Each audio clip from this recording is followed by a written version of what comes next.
Alright, so we're going to do a walk around on a Deere 30G. It's got a 24-inch bucket on. There's others available. It does include a hydraulic clamp. It is plumbed to run a tilt bucket and or a hammer breaker without unhooking the thumb. It's in new condition.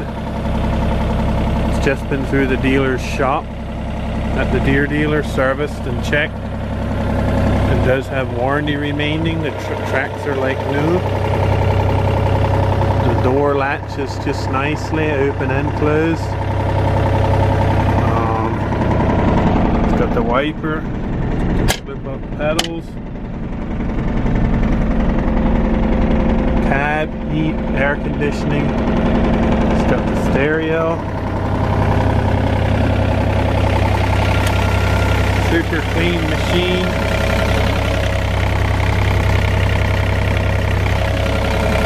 Nice little 3-cylinder diesel. It is pre-emission. There's no diesel exhaust fluid, no exhaust filter, nothing like that.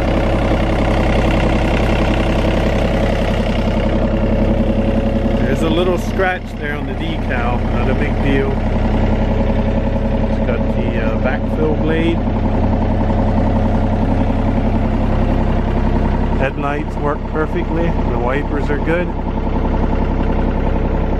It's ready to go. It's got a 24-inch bucket on right now, but we have a 12, 18, and 24 tooth bucket. And then there's more buckets available. A 30-inch smooth and a 36-inch tilt bucket smooth.